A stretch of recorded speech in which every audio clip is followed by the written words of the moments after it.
Chapter 38. The Day of Games. It was late next morning when Ma called Laura to breakfast. The storm was fiercer and wilder. Furry white frost covered the windows, and inside that good, tight house, the sugary snow was over the floor and the bed covers. Upstairs it was so cold that Laura snatched up her clothes and hurried down to dress by the stove. Mary was already dressed and buttoning Carrie up. Hot cornmeal mush and milk with the new white bread and butter were on the table. The daylight was dim white.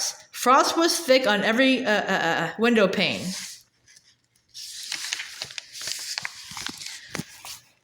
Ma shivered over the stove. Well, she said, the stock must be fed. She put on Pa's boots and jumper and wrapped herself in the big shawl. She told Mary and Laura that she would be gone longer this time because she must water the horses and the cattle. When she was gone, Mary was scared and still, but Laura could not bear to be still. Come on, she told Mary. We've got the work to do. They washed and wiped the dishes. They shook the snow off their bed covers and made their bed. They warmed again by the stove. Then they polished it, and Mary cleaned the wood box while Laura swept the floors. Ma had not come back, so Laura took the dust cloth and wiped the window sills and the benches and every curve of Ma's willow rocking chair. She climbed on a bench and very carefully wiped the clock shelf and the clock, and the little brown spotted dog in her own jewel box with the gold teapot and cup and saucer on top. But she did not touch the pretty china shepherdess standing on the bracket that Pa had carved for Ma. Ma allowed no one else to touch the shepherdess. While Laura was dusting, Mary combed Carrie's hair and put the red check cloth on the table and got out the school books and the slate. At last, the wind howled into the lean-to with a cloud of snow and Ma. Her skirt and her shawl were frozen stiff with ice. She had to draw water from the well for the horses and Spot and the calf. The wind had flung the water on her, and the cold had frozen her soaked clothes. She had not been able to get to the barn with enough water, but under the icy shawl she had saved almost all the milk. She rested a little, and said she must bring in wood. Mary and Laura begged her to let them bring it, but Ma said, "No, you girls are not big enough, and you'll be lost. You do not know what the storm is like. I'll get the wood. You open the door for me." She piled wood high on the wood box and around it while they opened and shut the door for her. Then she rested, and they mopped up the puddles of snow melting from the wood. "You are good girls," Ma said. She looked around at the house and praised them for doing the work so nicely while she was gone. "Now," she said, "you may study your lessons." Laura and Mary sat down to their books. Laura looked steadily at the page, but she could not study. She heard the storm howling, and she heard things in the air moaning and shrieking. Snow swished against the windows. She tried not to think of Pa. Suddenly, the words on the page smeared together, and a drop of water splashed on them.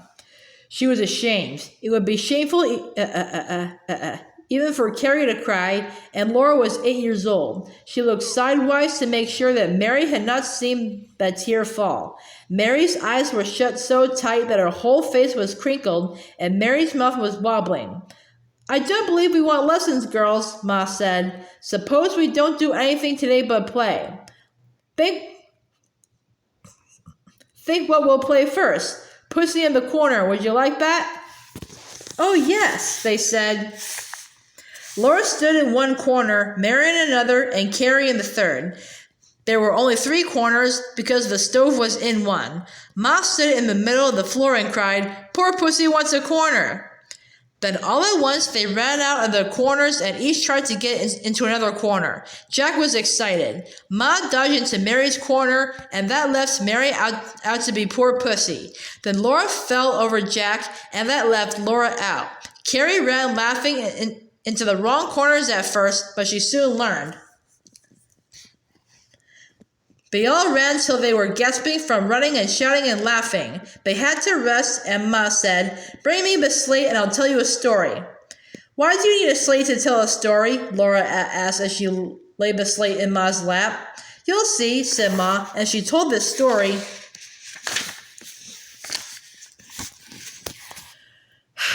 Far in the woods there was a pond like this. The pond was full of fishes like this.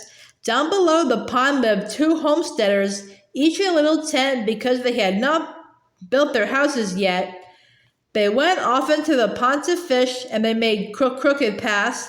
A little way from the pond lived an old man and an old woman in a little house with a window. One day, the old woman went to the pond to get a pail of water, and she saw the fishes all flying out of the pond like this. The old woman ran back as fast as she could go to tell the old man, "All the fishes are flying out of the pond." The old man stuck his long nose out of the house to have a good look. And he said, "Pshaw, it's nothing but tadpoles." "It's a bird," Carrie yelled, and she clapped her hands and laughed till she rolled off the footstool. Laura and Mary laughed too and coaxed, "Tell us another, Ma, please." "Well, if I must," said Ma, and she began, "This is the house that Jack built for 2 pieces of money." She covered both sides of the slate with the pictures of that story. Ma let Mary and Laura read it and look at the pictures as long as they liked. Then she asked, "Mary, can you tell that story?" "Yes," Mary answered. Ma wiped the slate clean and gave it to Mary. "Write on the slate then," she said, "and Laura and Carrie, I have new playthings for you." She gave her thimble to Laura and Mary's thimble to Carrie, and she showed them that pressing the thimbles into the frost on the windows made perfect circles. They could make pictures on the windows. With thimble circles, Laura made a Christmas tree. She made birds flying. She made a log house with smoke coming out of the chimney. She even made a roly-poly man and a roly-poly woman. Carrie made just circles. When Laura finished her window and Mary looked up from the slate, the room was dusky. Ma smiled at them. "We have been so busy we forgot all about dinner," she said. "Come eat your suppers now." "Don't you have to do the chores first?" Laura asked.